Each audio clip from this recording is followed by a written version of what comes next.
Well, welcome everyone, those at home, those here in person. We are going to be talking about this book.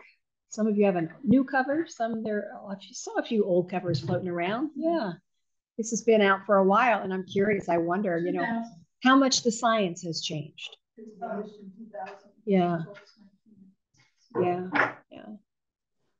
Well, let me open us with prayer. Let's start. Oh God, we give you thanks for the gift of our bodies and of science and what we have learned about you through the study of this world. We thank you for Barbara Brown Taylor and her ability to write to us common folk when it comes to science. We pray that our discussion might draw us closer to one another and to you. In Jesus' name we pray. Amen. Well, we have some jumping off questions Lori and I put together, but before we begin with that, what did you think? You read at least the first chapter. Was there anything in the chapter that really stood out to you?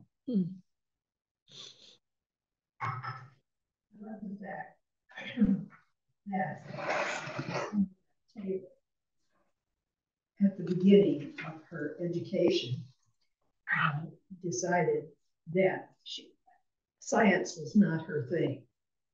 And that just hit me right away, because that's exactly what I did in high school, is that I wasn't going to science or any of that. So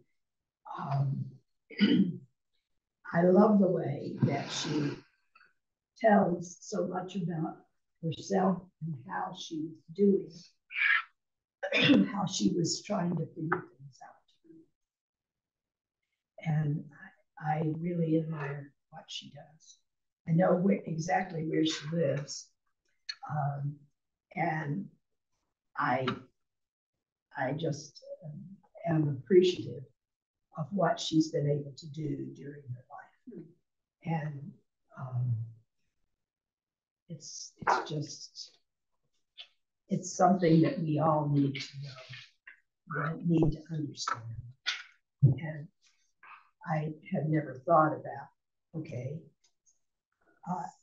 how the history of science and religion really came about, and that we're still on it.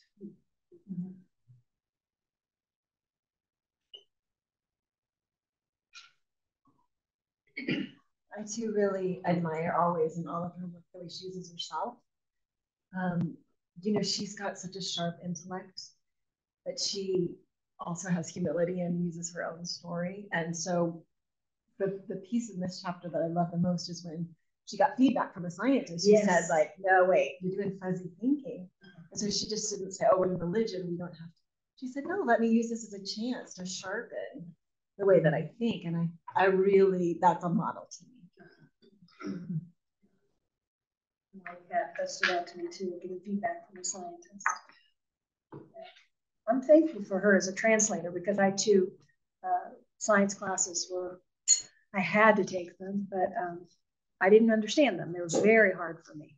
And so hearing someone in layman's terms describe some things has been really insightful. Very thankful for that.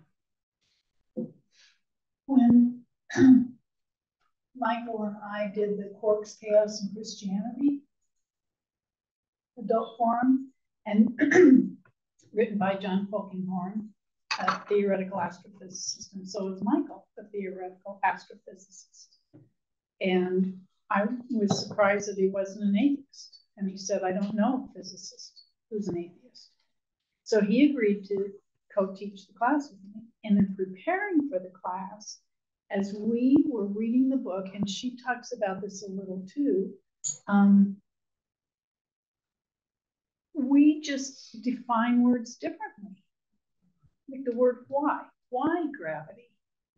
And Michael launches off into, here's the formula, and this is all the physics around it. And I said, but why gravity to keep us. I mean, God had a purpose for gravity. And we don't need to explain the formula. So she goes to that too, and especially in the Will Rogers quote when she, one of my favorite parts. I'll find it. That we're all ignorant, just on different subjects. Yeah. But that was so interesting how our brains think. And preparing for that class, and she talks about that. What stuck out for me, since I'm the ignorant one in the group, was fuzzy thinking. Fuzzy thinking is a science that Latvizade, a Russian, in the 60s wanted to come to this country to utilize. We said no. He went on to Japan, and fuzzy logic is used in subway systems, in buildings that move in Japan and the earthquakes. And it was just amazing because it's right brain thinking, what I think of as complexity anyway. And that got me past the first chapter. Because I thought, maybe there's something to this. It's like us with mind, body, and psychotherapy. People used to come in and they had some kind of physical ailment and they'd say, this has nothing to do with my mind. And I say, when you come in with your head tucked under your arm, I'll buy it 100%. But otherwise, I think we ought to be convinced that there may be a link. And it can go both ways. Yeah. So go ahead. I was just going to say that in reading this first chapter, I underlined one thing. And it says, I do not believe that religion and science can or should be reconciled. Mm-hmm. And, I think that's that we know these things for different reasons, different, I don't know. I just, that hit, that had resonance for me. Yeah, it's interesting. I had the opposite response. Mm-hmm. There's a section there where they're writing on the chalkboard that really stuck out to me. Where they're in this class and we're going to compare, separate religion and science and rearrange the words so that it was religion and science on the same column, and that was really actually impactful. So it's not a conversation; it's the same conversation. And I think we made a mistake by trying to separate it in terms of the way I think. And then superstition over here. Yeah. Which I didn't like that either. I didn't like that part. Yeah. I like that they put it the first two. No, that was name calling. Exactly. Yeah, it seemed like a false thing to set up for it. Just I didn't like it. No, I don't like to think of it as superstition either. That's one thing that I always remember that I learned when I was in my first psych class on the history of thought was that the early scientists, the ones who began the scientific process as a discipline, they actually took a pledge that this would be their religion. And it was like the way that we got started in this dichotomy was that they had to, in order to separate themselves from the church and what was going on at the time, they had to make this hard and fast rule. We will not look at anything from any perspective except as hypotheses that can be proven or disproven, and that we will build our theories on that, period. They took a pact. Yeah, I'm not sure it was a blood pact exactly, but close, What do you think's been lost in the isolationism in the study of religion is here and science is here? What is lost in that?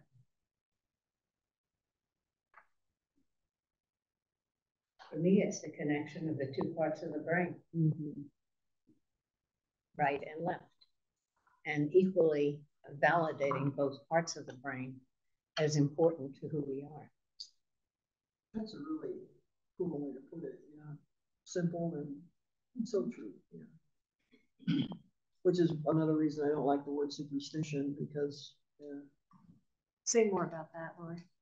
That so oftentimes from the scientific perspective, we think of superstition as being all of that which cannot be proved scientifically. And it doesn't allow for the experiences that we all have that are transformative and transpersonal, and that we can't really name why they happen, you know, but the things that happen in that other realm, that other way. You can explain. Yeah. But, you know, things like I had a dream where my mother came to me. This actually happened with one of my clients. Had a dream where my mother came to me, and it was a dark night outside, but the stars were shining brightly, and the pristine landscape of snow, and it was just very beautiful. My mother showed me this through the doors to the port, to the whatever it was. Anyway, it showed me this in a very clear way. And the next morning I woke up and discovered that my mother had died at about that time. I got a hand up here. Oh, you got a hand. Vicky. Vicky. Go ahead, Vicky. Hi, Felicia. I don't know if you got my message there in church, but thank you for quoting from the language of God. That slides right in here. I think all of us, if we've lived more than maybe 4 years of life, and maybe before that, we've been in that liminal space, that place between science and spirit. And where would we be? Where would Francis Collins be if he hadn't crossed that bridge? Science brought him to his true place of spirit. So I love her writings, but I do want to object to that thing about the permanent bridge, that permanent gap between science and religion, because, well, maybe religion, but not spirituality. It just, if we negate that, come on, we're Episcopalians. That's where we come from, is embracing the mystery. So I just want to put my 2 cents in. Thank you, Vicky, for speaking up. It's good to see you or hear you.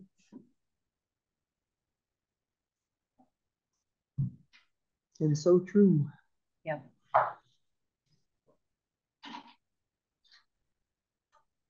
I didn't know that about the pact, but I'm so glad to know that. And to me, it makes sense, because then I don't know what we're talking early. The church could decide what was truth and not. So I think it is a beautiful thing to separate, you know, what you're doing. But as Vicky pointed out, that doesn't separate it from spirituality. I think that's really very interesting. I didn't know that piece. Yeah. They had to do it then, but we're living with the negative consequences now. Right. Well, Father Richard, I'm going to say this totally incorrectly, and I apologize. Richard Rohr, I've heard him say several times that he feels like scientists are now more faithful than people who are religious. Because in religious, it's about you have to believe this, which often gets rid of faith, right? If I just know this because God said it, there's not that whole relationship. But with science, how much faith does it take to say, I'm going to put my whole life into studying the teeny tiniest thing, but that some truth will come from that? That's a lot of faith. Yeah. It's interesting. As Michael said, he doesn't know if physicists his name is. But he wasn't sure. I'm going to call him God. And I said, you call the creator Clyde. You know, there is a creator. The astronauts were pretty spiritual when they went up and looked at the world. They made several spiritual comments. I don't remember the exact words, but which you might not have expected from astronauts. Oh, referring to your sermons about the wonder of our bodies and the complexity of it. I was thinking about my younger brother who was a chemist. And he said to me one time when we were, this is years ago now, said to me one time, because I said, what about this whole business of God in science? He says, I look at what's happening and the revelations that we're getting constantly in science. And he says, it's just an absolute wonder how all of that works and the mysteries of it. And even putting that in, there's got to be something happening. So.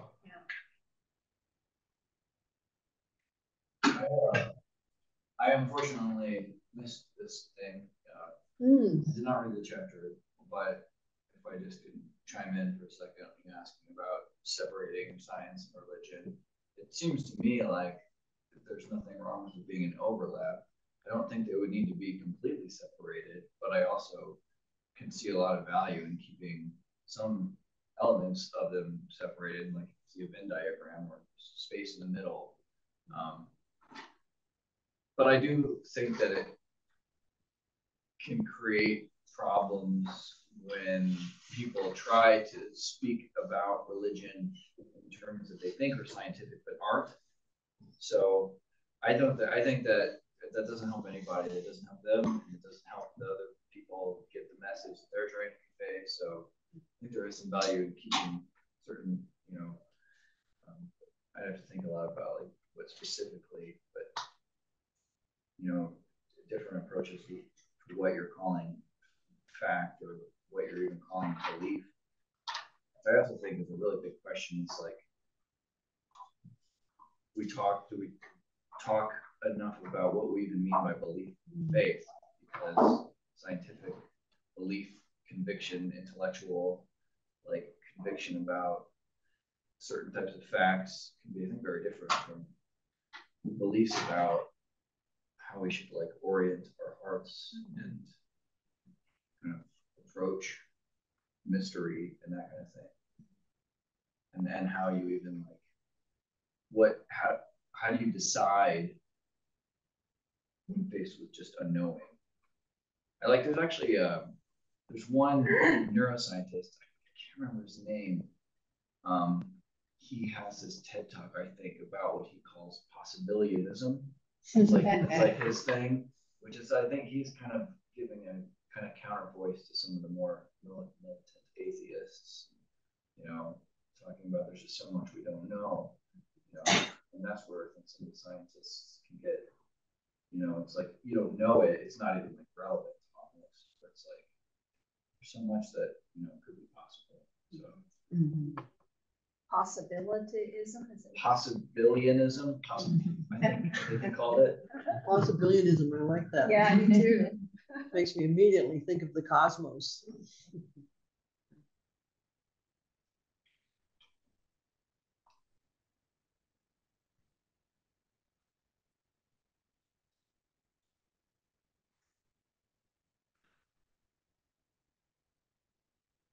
I don't know if we want to go here. She wrote the book 23 years ago, and she's referencing a professor or person that was hired at MIT for their artificial intelligence lab. And her job was to ask questions about human identity in a technological age, and especially about how smart machines may impact our sense of what it means to be human.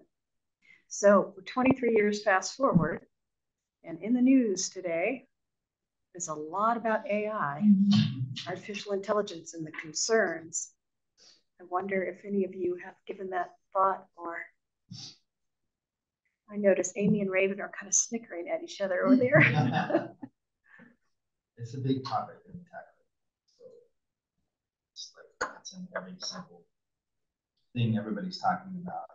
Is everybody's marketing. Say that again, Raven. Like every single company now is marketing around their AI implementation. So 2023 was the year of like this exploding into every technical realm, category across the board. So it's the time to think about it. We have a database of graduating undergrad seniors that are interested in grad school and what is the topic you're interested in studying. And there were, I think there might have been about 3,000 on this list that we acquired. Easily a fourth of them were interested in AI. And we don't do computer science, we do computer engineering, so we're not. But it was so interesting to see the huge interest of graduating seniors. Yeah. We heard from at home, they can't hear us talking at the end of the table, so. Yeah, we'll speak up. Can you hear it now, Welcome? Yeah, okay. So one of the things that this whole discussion and the imagination that goes along with it, artificial intelligence, and will we be able to create an entity that reasons and that becomes human through that possibility, is how does that whole thing expand our notion of our relationship with God? You know, just because something is built by a human doesn't mean it's doesn't have access to a relationship with God. I think that's really a kind of powerful question for the future. God and ourselves. Yes. Say more about that. No, it strikes me that's, if we're replaceable by these machines, what does that mean for each one of us, you know, individually as well? Does it say we're irrelevant? And do we believe that? Yeah. Or are we thinking that's the Tin Man? Yeah.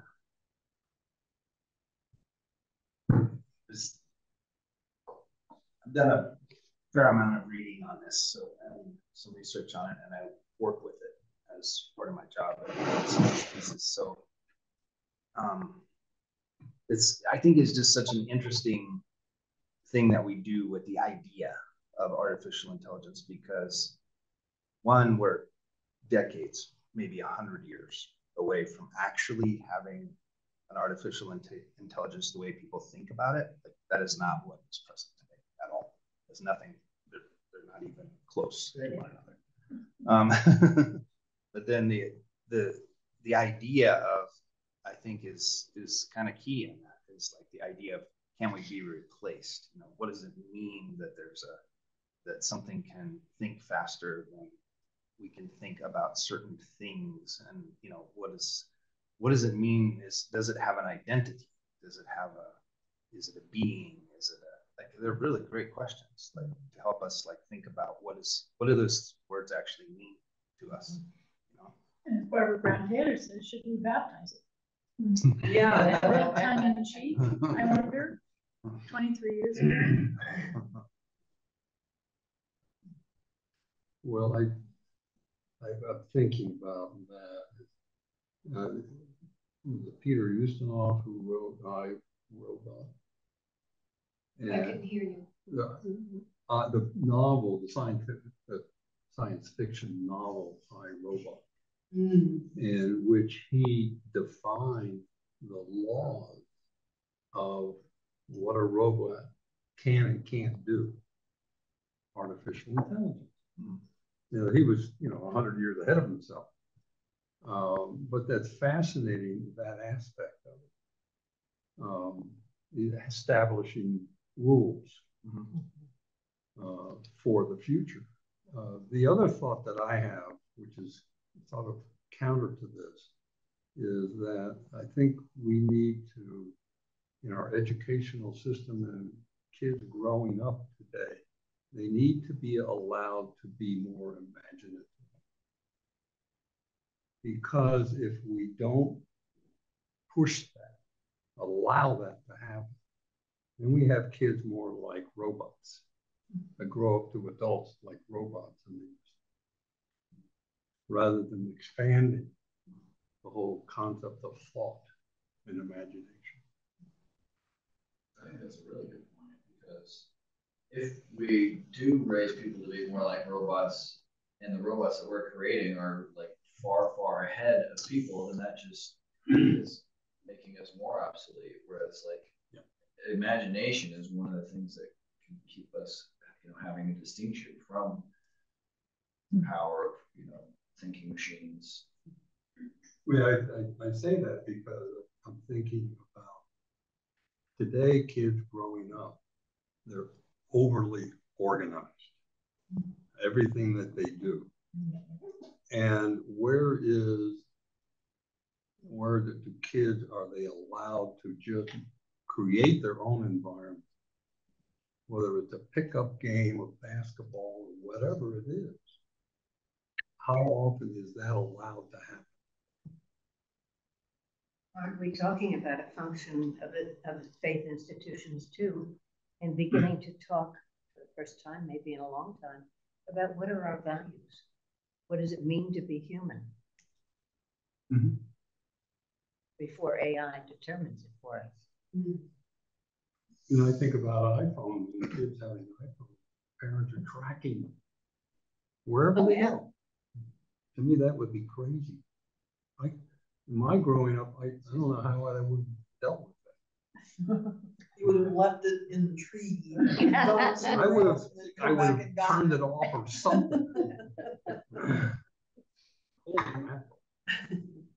Well, after having spent a week with TJ and I had a week date. And so I've learned a lot about him. And I think children are still very creative. He spends problem solving right now. He thought through that and figured it out all by himself. What was wrong was that he forgot his earbuds. And so he thought he could manage to be in the room with us without the earbuds. Then he figured out, no, that wasn't going to work. So then he looked at the cords. That one wasn't long enough. There was a longer one. And yesterday I pulled up at my house. I've been living at his house. And my outdoor garage door opener, my keyless, would not operate. And I guess because of the cold. Dang. And I had locked my purse in the house. Because we were taking things in, taking things out. And so I'm looking around. I don't see TJ anywhere, but I'm just trying to problem solve. And my brain's already scrambled. But I'm really trying. And he comes around the corner and goes, Nana, you're in luck. One of your sliders is open. And so we went around and got my house. But he did that without ever mentioning it to me, or he just did it. He just thought through it and thought, I know what I need to do first. And meanwhile, I'm sitting there going, because it was cold. It was really cold. Okay, but he spends about half of his free time creating. Good. And I think his friends do too, because he has a neighbor kid who comes over and they go downstairs and they have this huge tracks of Brio cars and stations, and they spend all afternoon. But you and I, our parents opened the door and we left and we came back when it was time to eat. But we don't do that anymore. But yeah. I thought you were going to say whipped out his iPad and opened your phone. If he'd had, he probably would have. But yeah, my parents dumped me off at a stable, which was probably 5 miles from our house. And we were out there all day, the kids. And they picked me up after work. I think there's a good place of like surrender or release in here for me to understand that the tools, the knowledge and the tools that people have, that kids have now, like their ideas of creativity and like where things are going and like how far it can go, going to be very different than ours, because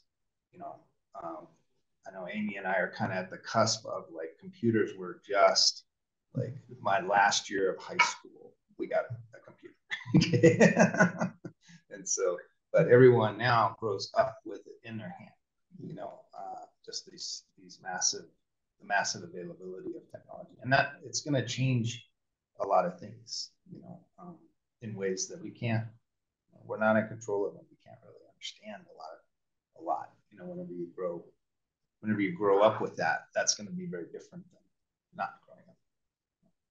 I recently was reading a slew of articles that were very fright producing about AI. And so I called a friend of mine who is in the forefront of this field. Now lives in Hawaii, IBM fellow. And he assured me, we had a long conversation, that there are ethicists that are present. Mm-hmm. And when I think about things like in the hospital, I'm delighted that Amy is there with regards to ethics. And just because we can do something scientifically and technologically, should we? And she says it very, yes, a very statement. Yes. I think with the creativity and the imagination, I used to worry about that a lot with our kiddos when they were, because they grew up always with computers. And Grace, who's now almost 22, when she was in middle school, she started calling it the Holy Google because it has all the answers, right? And I was just learning from a book on anxiety that we have two different kinds of curiosity, and I don't remember the names of these. But one is the dead-end curiosity. That is, I have a question and it can be answered. And there, I think we really don't ponder anymore. You know, when I was young, I had to look in an encyclopedia or go to the library, and all that time I'm pondering what my question is. Now, you just look it up, right? And so the other kind of creativity or curiosity, I mean, is open-ended, and that's where we get really creative. And so for a while, I was really worried about our kids. And then it was you, I said that to you years ago when they were in middle school. They're just not spending as much time pondering. And I said, wait a minute, what if having all of these basic answers, everybody having them, or most privileged people having them at their fingertips, allows us to go to a higher level of thinking? And I thought, okay, because I'm still using my standard, right? I'm using me, my standard, my generation, as this is what should be. But like our kids, they are so far beyond what we could have thought of at their age, really. And they're kind of smart, but it's not that. It's, I don't, yeah. No, there's a lot of thinking going on. Yeah, that's what you're going deeper into what I was trying to think about there, is that the idea of the questions that you can ask is really different. Like the questions that we could ask are very different than the questions they can ask, because they already have the baseline information accessible to them. They don't have to think about that, like how to get to like you just said, like how to get to a basic answer. That's not. And caution is the information online is only as good as whoever put it in. Yeah. Right. And so maybe that's a new level of clarity that we need to develop, or they need to develop. Right? I was doing some research yesterday, and this is information that I know, and the article didn't give nearly the information that was really necessary for that article. And I was just flabbergasted. Oh yeah. You know, so you run into those. That's some of the fun things that have come out of the AI experiments, right? Is that what is an AI trained on? They're trained on our conversations online, right? And so they develop biases that really quickly, based upon the most popular thoughts around things. And so there's a whole group of people working on these problems. Like ChatGPT works on it continuously about how to, keep that from happening, keep a bias from arising just based upon there's more information on this than there is on that, right? There's more opinion on this than there is on that. So that there's a lot of work being done in that arena of how to train them to be more objective, basically. That relieves me significantly. It's also I think something that hopefully will feed back to us humans, because we too get very biased very quickly by what other people, what the surround is, what our gestalt is. Mm-hmm. And So if we can teach an AI not to do that, perhaps we can teach ourselves not to do that. Exactly. And I was thinking about that in connection with this chapter on science and religion, because I think our bias is to separate the two into different worlds. And that, you know, that's just kind of our way of thinking about it. And yet, there really, in reality, there isn't a separation.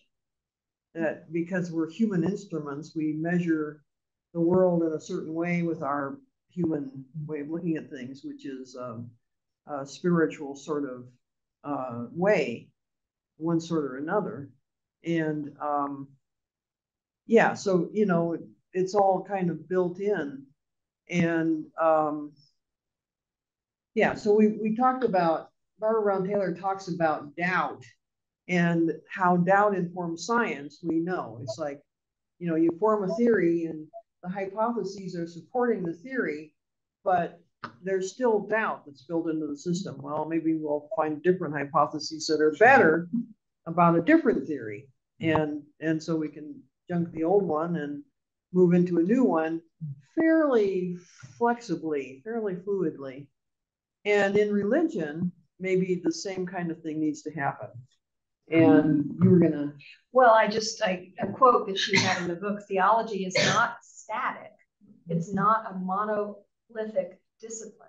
Research in every area of theology, from biblical studies to ecumenism, continues to provide believers with fuel for rethinking their positions and reformulating their doctrines. So how is doubt? How does doubt inform, or how is it good for our faith?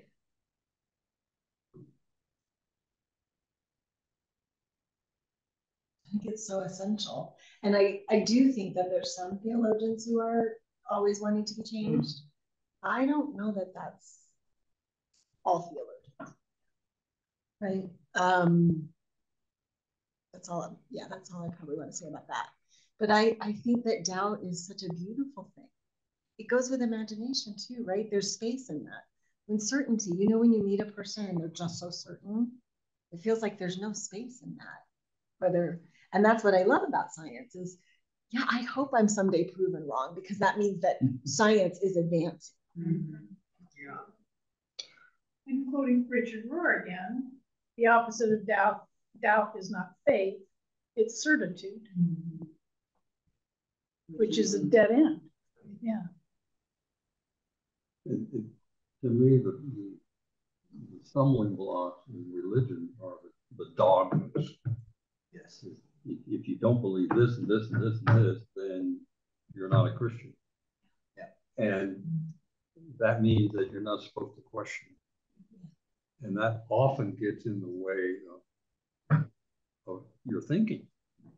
And to me, if there's a church like that, they want you to check your brain at the door and just follow, that's it. But it also filters down to all of the different things. Because it's easier to say that's it, because you don't have to think about it. And for a lot of people, that's what they're looking for. It's also comforting. It can be comforting. Yeah.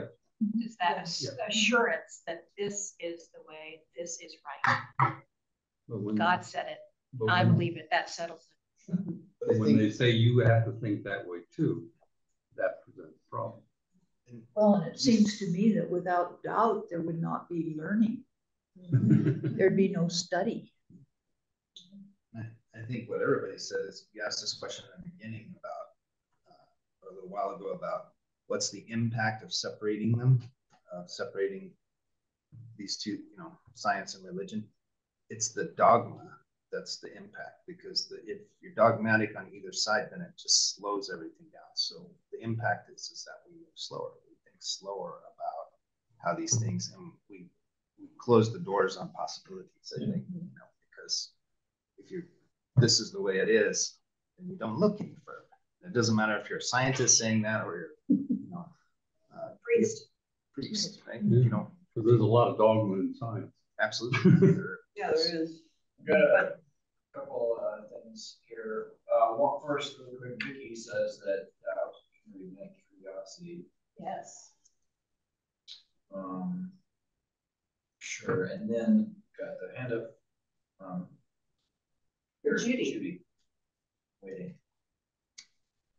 Hi. Judy, speak. I just attended it was an in-person conference with an online option called Southern Lights, like just yesterday. And it's a topic I've heard about before, is that one of the speakers has done research on ancient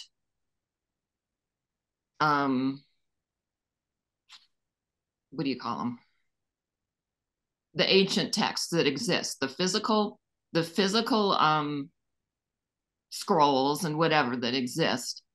And all this is has come about because of technology, because many of these documents are now available online. So whereas before you had to go to a certain place where the document was in a museum or in a church basement or wherever they are being held, now it's open for lots of people to see without even going there. Anyway, her name is Libby Schrader Polzer, and she and I'm sure others are doing research on going back to these ancient documents and finding out somebody has altered this. And of course, I got to thinking, like, we don't know why, and it's all a hypothesis. Science is all hypothesis and theories, and so is theology. But there's all this new information coming up, and she's figuring out what to do with it, like Martha and Mary, and what does Mary Magdalene really like? There is no place called Magdala. Actually, Magdala means tower. You just start interpreting these things different ways, and it's like, oh my goodness. And she's teaching right now at Villanova, and so she's trying to figure out, like, of course she's talking to a lot of progressive Christians, so it's like, help me with this. What do we do with this information, and how do we get to the Vatican with this information, and do that? And because she's at this Catholic university, and it's just sort of like, it's fascinating what's happening. And she's talking about, there's these documents that the British Museum has, and they're fragments. They got them like in a garbage dump in Egypt or something, and they're just little pieces of things. And slowly over time, the little pieces are being, so you talk about what's happened in 23 years. Slowly over time, like every year, it's like somebody's translated a new piece of it, and of course it's not even entire sentences maybe, because it's trash, little pieces of parchments, and then they're trying to piece that piece so like another piece showed up this past year in 2023, and she's like, this might fit into this story of John that she was working on. And anyway, and also just that whole issue of scribes, like there's a whole bunch of people making copies of these documents. How do you know which one's the real one, or which one's the right one, or you talk about doubt. So, but I feel like I think I have more of a scientific mind. So I've had doubt about religion my whole life. And then probably science, and the more you learn about science, you realize it keeps changing. It's like, it needs to. It's not, we don't know anything, but it's what you currently believe. Anyway, so I was just going to point that out, that science and theology are working together in ways. Yeah. And the other person is Elia Delio. She's totally written about theology and AI specifically.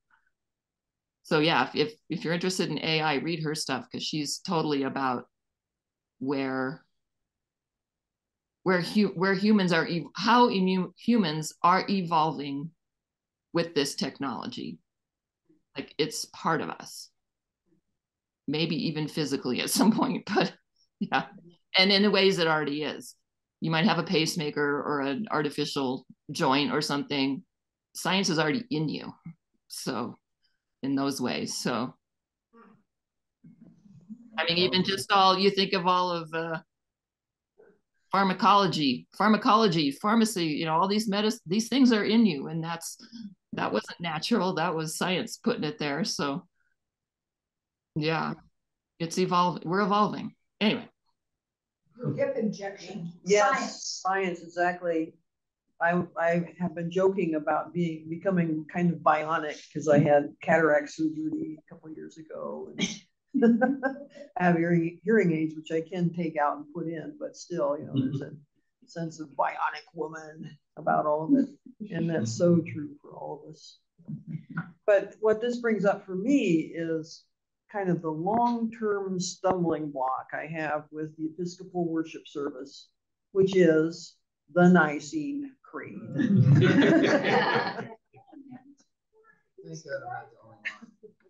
400 years to write it. I don't know. I think they wrote it in an afternoon after politicking. Anyway, all that aside, you have to believe in all these. I think for me, it has been a kind of a long process of hating it and realizing that its usefulness and hating it again some more, and then realizing its usefulness. And it's like, what do we need to kind of be our baseline, in a way, for this is what it means to be Christian. And then how does that stop us from evolving in our understanding of faith? And I think it's kind of key, that Nicene Creed. Well, and I was just thinking of, it's a shame that we have, when the scriptures were canonized, this is it. This is what belongs in the canon of scripture, nothing else. Mm-hmm. And it's like, is God not still speaking? But no, it was determined that this is what we study and what we read every Sunday. Well, I like to see it as a historic doctrine. This is what what the background is, why it was created in the first place. Yeah. And then it's, what was the situation at the time? It's why I introduced the Nicene Creed as written by our spiritual ancestors. Love that you do that. Because of all the pieces of the liturgy over 21 years of being a priest, I get complaints about it is the Nicene Creed. Mm-hmm. And yet that's required to be there on a Sunday morning unless I get permission from the bishop to trade it out, which we've done. We've got permission here at St. Paul's. But it's like such a formal, this is what we believe. And most moderns are saying, that's not what I believe. Really? God the Father, maker, creator of heaven and earth. Well, I can go with that, so long as that heaven and earth includes the entire cosmos, most of which I don't know and never will, and all of that stuff. Yeah. So another quote, and this, you probably noticed this too. Barbara Brown Taylor talks about the battle of the bumpers, where there's the fish replaced by the fish with legs, replaced by a bigger fish eating that fish, and so on. And so I'm wondering what makes the headbutting persist when science is good at the how this works questions, and the religion is good as the what does it mean questions. Are there really only these two ways of looking at things? So science is how to, like I remember an early lecture by, I used to be a science nerd too. I used to be the one who went on the little school bus and studied ecology when I was in high school, and did a nature map of a certain little area in the Tetons, which I need to go back and find out if my predictions proved to be the case. I predicted out 50 years, and it's been 50 years now, so at least. So now I need to go back and see. Yeah. Yeah. But anyway, so, you know, it's like science can tell me certain things, like what's in an area,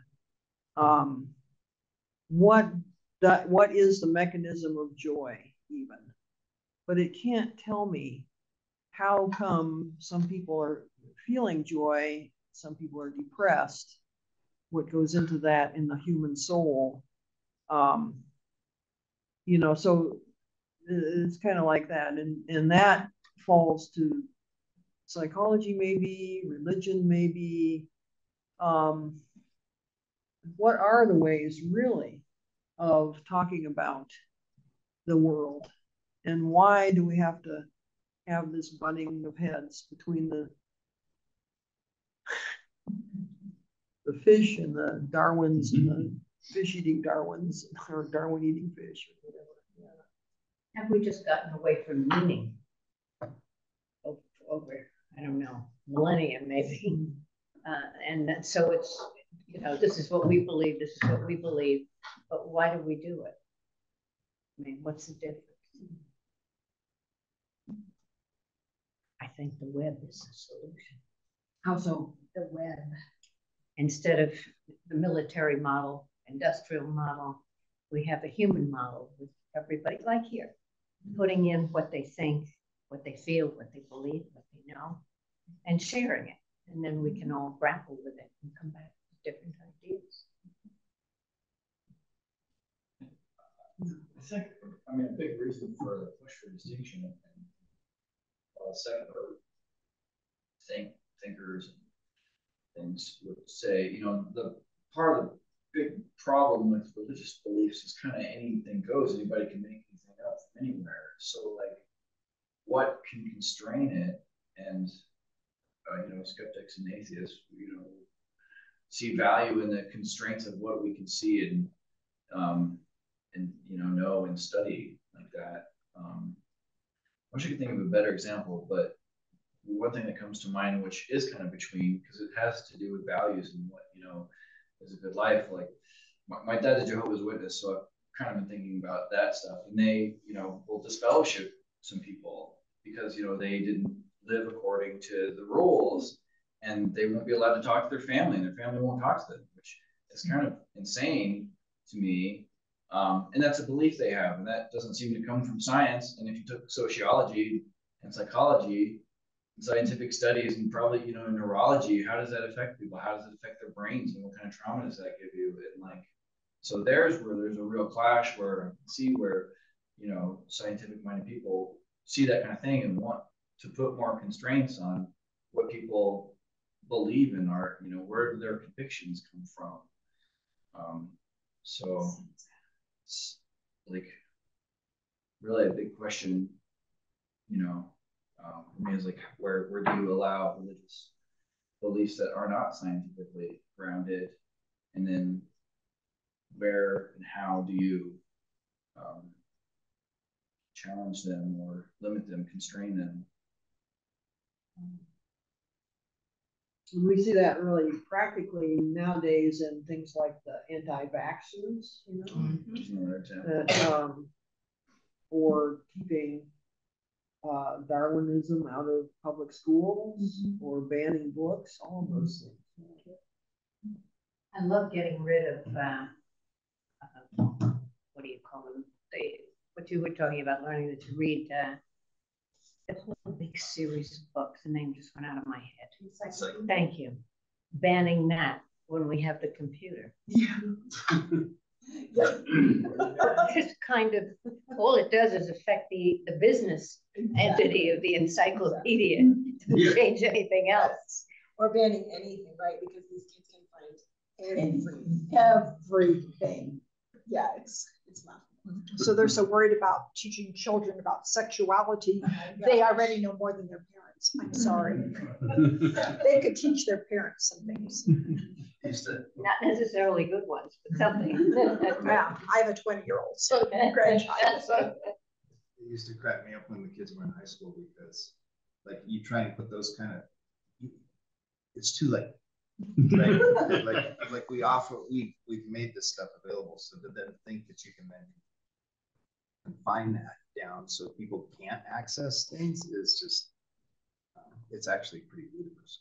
It cracked me up when they were in high school, you know, like the school would put, you know, firewalls in place that banned, you know, certain websites. Well, it took them like 10 minutes, you know, for one of the high school students to figure out, you know, if you go to this place and you get a VPN, a private VPN, which is free, you hook up to the VPN, you bypass the firewall, like, and they pass that around, and everybody, yeah, sure, you know, firewall, whatever. They weren't complaining about it because every single one of them had a VPN connection. They just bypassed the whole thing. You know, it's like the moment you say no, that's when they want to know. That's why I was wondering this morning, you know, in my own youth group, if I had gotten instruction about my body and the respect of my body and other people's body, how that would have impacted my sexual life, as opposed to do not fornicate. I didn't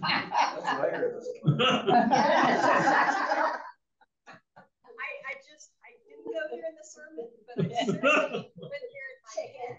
I don't know, maybe next time we'll see. But I mean, what if we explored that with each other about what we're talking about? What does it mean to glorify God in our bodies? How would you enter sex if that was the conversation you had as a youth? You become a nun? No, the opposite. I think, Okay, if you don't. No, if you don't glorify it, then you become a nun. And I think that's a big piece of the AI, right? Like, they don't have bodies, and that's a big piece. And I think this question of what makes people human, we've been asking all along. I keep thinking about Frankenstein, which was radical for me when I first read it, right? And now there's a new movie that's very similar. But we've been asking these questions all along. What is making us human? And I think the AI conversation just deepens that. We don't have bodies. And so, right? But so one little thing that I'm worried about, and this is because it's in my area, so I know it better. I'm a grief care provider, and there is AI developed by a young man whose mom died, and she had a long illness, so he prepared for this. He took all of her texts to him and made an artificial intelligence so that he can interact with her. So when he's having a problem, and this was on a podcast, so we got to hear it. And to me, it sounded very robotic, but to him, it's giving him comfort and peace, right? So I'm so torn. I'm really trying to stay open because my thought is, this is just people trying to avoid grief. And avoid other people. Avoid other people. That's a good point too, right? But and I thought, okay, I don't know. This is a big part of surrender. I don't know. That, you know what? Maybe we're gonna, this is gonna be radical, sorry. Maybe we're gonna be replaced. So his deceased mother is feeding him through what she gave him. Exactly. Alive. Which we all do anyway, right? I think we hear our parents. Beloved, right? You say, I need help with this. He's just got a database full of it with her actual words in her. It's her voice, but it sounds to me, you know, I mean, it's mechanical sounding. It makes me think my mother recorded a tape for my sister and I before she died, as she was dying, and we play it over and over again. But it's different than that, or is it? Yeah, maybe not. I don't know. To think about the limitations of it, and eventually you get to the end of what your mom tells you, you know, whether it's in your mind as a memory or in this. How do you move on? Well, you do, I think. I think it's natural. My husband and I taught our kids all about sex. And so I didn't think they were paying too much attention. But then when my son was in 7th grade, they happened to be in a school that believed in teaching about sex. But he was the only one in the class that had been taught anything at home. The teacher just loved him because he would bring things up. He would just bring everything up. Now the teacher couldn't bring it up, but if the child brought it up, we could discuss it.